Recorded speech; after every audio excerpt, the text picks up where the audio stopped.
Hello guys, so today we're going to talk about some more EMS CEUs videos. This one in particular is about Untitled CO2. We're going to review it, talk about the basics of it, kind of some normal things, and then how we can use this, the main things we use it for, how we can use it to diagnose different conditions, and then make choices on treatment based on the things I find in my Untitled CO2. Let's start with, what does it mean? Untitled CO2, it's literally just end-tidal carbon dioxide.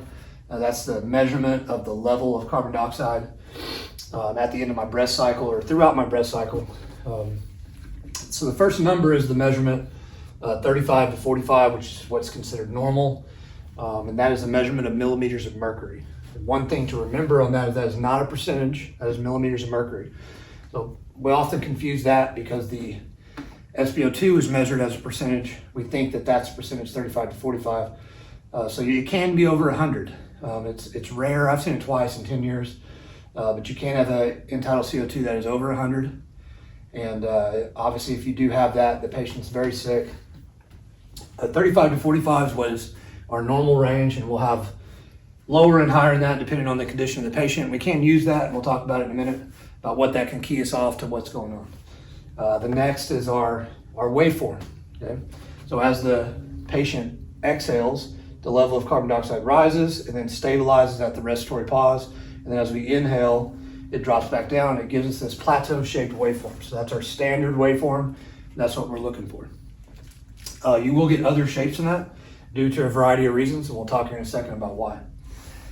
So three main big things that we use the entitled CO2 for. The first one, probably the most common, is our respiratory patients. Okay, so our initial main big three, asthma, COPD, and CHF. Okay, so how can we use entitled CO2 measurements to help us with that?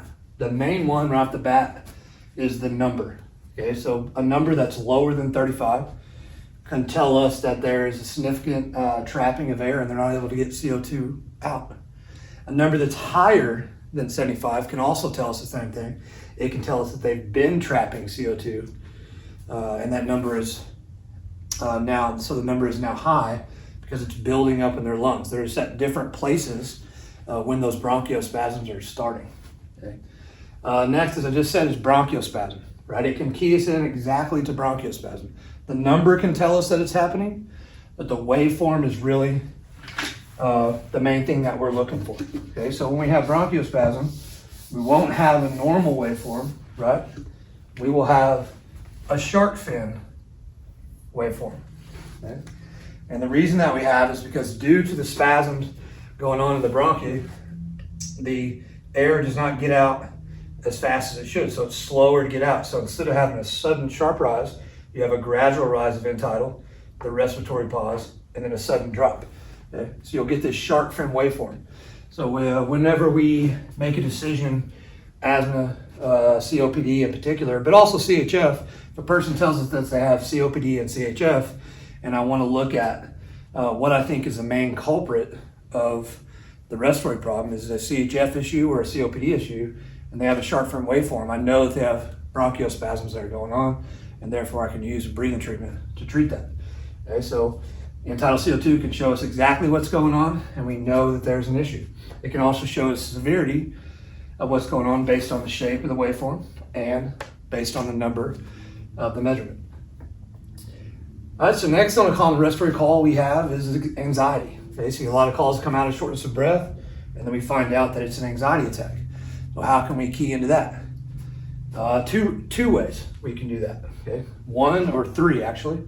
One is the number. Okay, so if we have a patient that is having an anxiety attack, they're hyperventilating, so we can look at the number of the carbon dioxide, and they will have blown a lot of carbon dioxide off by breathing so fast, so that number is going to be lower than 35.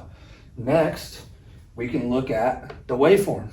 Okay, so the waveform is not going to be a nice, pretty plateau because they're breathing so quickly. They have an incomplete breath cycle, so it's going to be faster. And you're going to see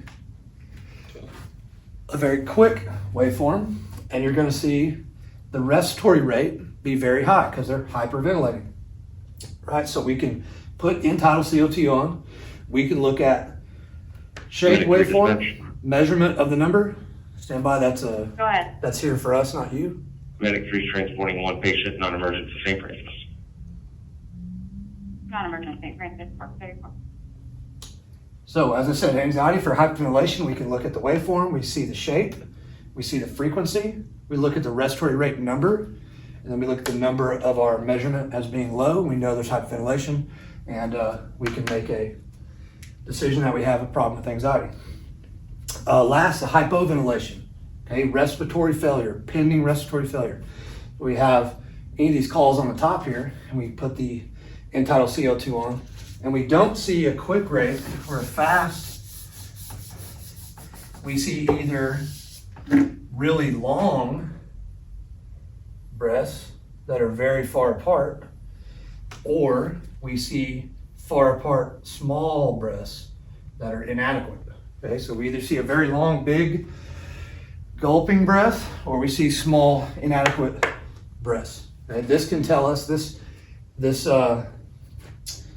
waveform and the frequency of the breaths, the respiratory rate, can key us off the patient is hypoventilating, and we can start to get prepared for most likely what's going to come an intubation due to respiratory failure. This can key us off to that.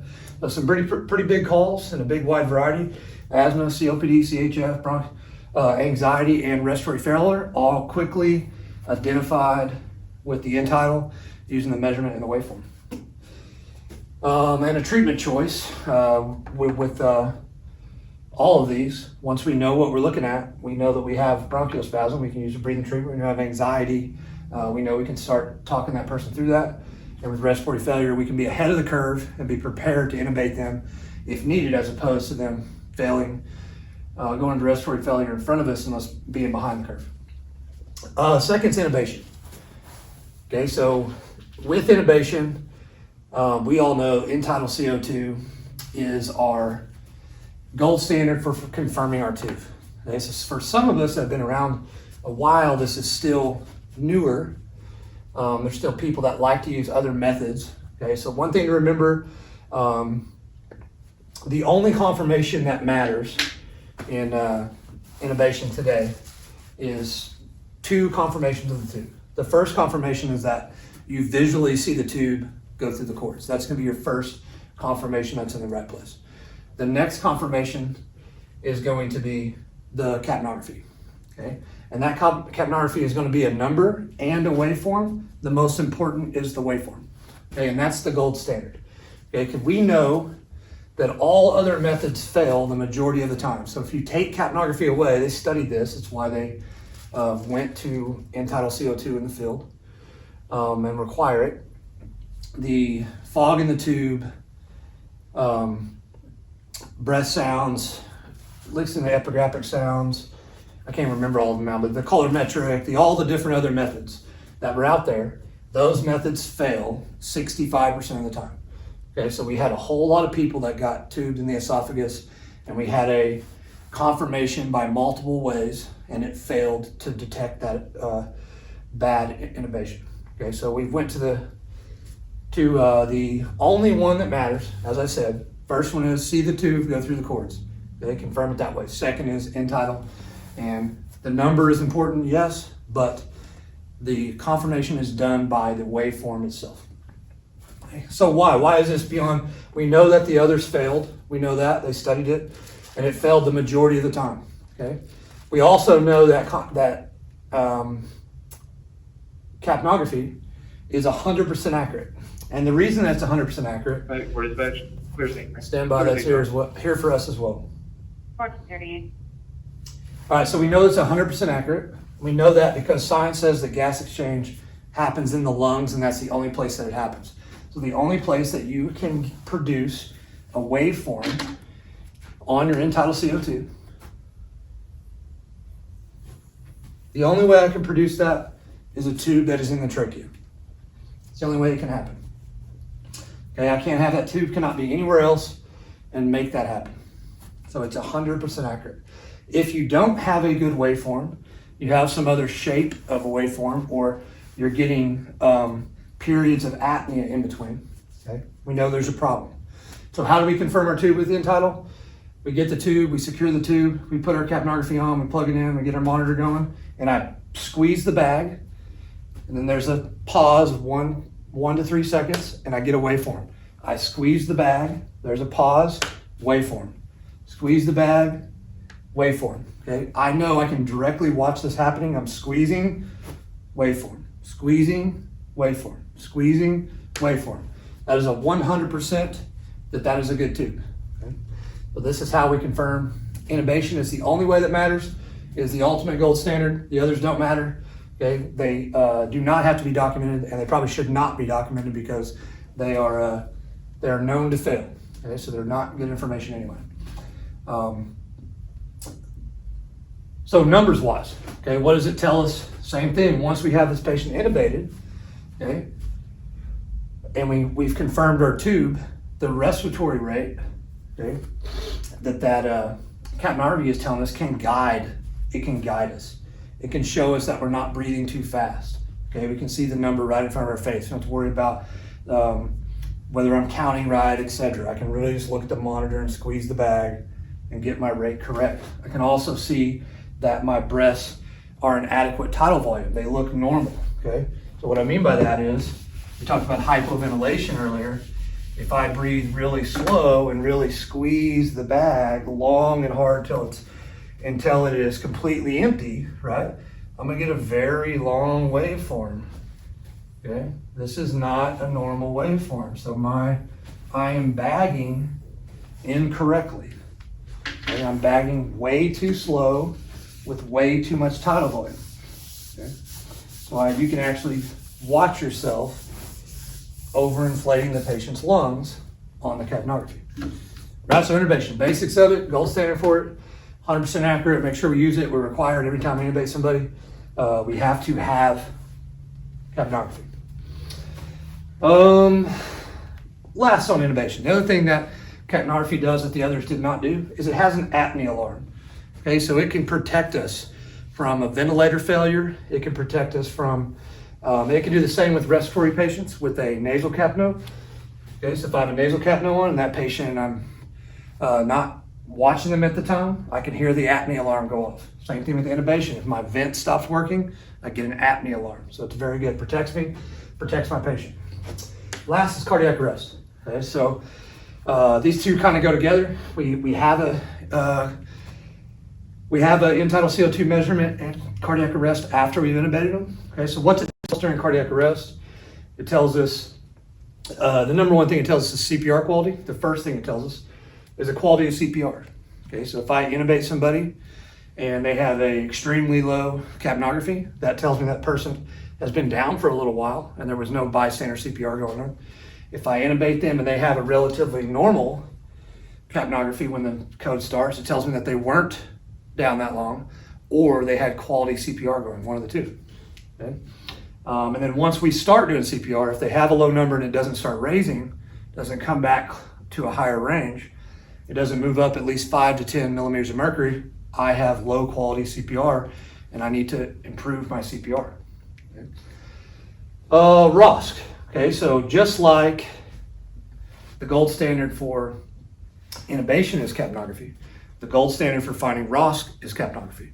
So what we used to do, you used to hear this, we would say, let's check, we would have a pulse check. So we would work for 2 minutes, let's do a pulse check. Work for 2 minutes, let's do a pulse check. Really what you're doing now, due to capnography, is you're doing a rhythm check. Okay, so you're analyzing the rhythm. Yes, you are checking to see if they have a pulse, but because I have intubation and that person's capno is not in a normal range, I know that they don't have a pulse. Because when they get a pulse, you have a sudden spike in capnography. So how do we know that we got ROSC? How do we find it very quickly? Okay, so instead of constantly, I'm not sure if I have a pulse, I can just look for the raise in capnography. Okay, so I'm going to analyze the rhythm every 2 minutes, just like before, but it's a quick 10 seconds. I'm ready, I'm on the pulse, I look, I have 10 seconds to decide whether it needs to be shocked or not, and then immediately back to CPR. So I determine that the patient regained a pulse by their capnography. So I have my normal, and it's going to be low, right? So you have your normal, your little measurements, 0 to 20, 20 to 40 that are on your chart. And you're gonna have as your breaths are going in, you have your little ventilations going. And then suddenly, this number goes way up and you were at 18 and now you're at 65, okay? That patient, one of two things has happened. You either have ROSC and you need to immediately check for a pulse and analyze the rhythm, or somebody gave sodium bicarb. One of the two things has happened. And since we all know from the ACLS update this year that we no longer routinely give sodium bicarb, we only give sodium bicarb in cases that we are treating something. Okay, so if the patient's not doesn't have some type of imbalance that you know of, like they coded at a dialysis center. Okay? Sodium bicarb is rarely ever going to be used now, where we used to use it all the time. Okay, so if you have that sudden increase in ROSC, one of two things are happening. Somebody's either incorrectly gave sodium bicarb, most likely, or you have ROSC. ROSC is the thing that we're looking for. Okay? Last is termination. Okay, so what does Untitled go for us? Okay, Untitled CO2 in the field is the thing that allows us to terminate in the field. And it's also the thing that it's really can make our decision about whether or not we need to transport this patient. Will anything change if we transport this patient? If the person has a capnography that is very low, it is less than 20, and it has been less than 20 for a long period of time, and it's not changing, and we've worked for over 20 minutes now. Since we had the intubation, we determined what their level of CO2 is. Okay, so that clock, that 20 minutes starts once I get a number and a waveform. So I say, boom, my capno is 18, and I have a waveform. The clock starts. After 20 minutes, I evaluate what my number is. I still have a good waveform. That tells me that my intubation is still good, and my number is now, can't make a less than 20, okay? Whatever that is, it's less than 20, okay? That person has less than 1% of 1% chance of ever regaining a pulse. The chances of them leaving the hospital neurologically intact, I'm not sure on, but they're a lot less than that, less than 1% of 1%. So it's nearly impossible. Okay, so nothing's changed for 20 minutes of good quality ALS care, nothing's gonna change, and that patient can be terminated in the field. There's really no reason for them to be transported to the hospital. Okay, so that alleviates us putting a lot of people in danger and putting a family through a lot of heartache, delaying the inevitable termination. Okay? So that's it, man. That's the review on Untitled CO2. That's the basics of it. That's what it is. The number is what it should look like, and then how we use it, man. Respiratory patients helps us out quite a bit. Intubation, gold standard. Cardiac arrest, gold standard for ROSC. If you're going to terminate, gotta have it. Okay. Thanks for watching, guys. I appreciate it. If you got any questions, comments, concerns, let me know. And we'll get them taken care of, man. I'll help you out, or we'll get something else in the video. And I'll see you guys next time.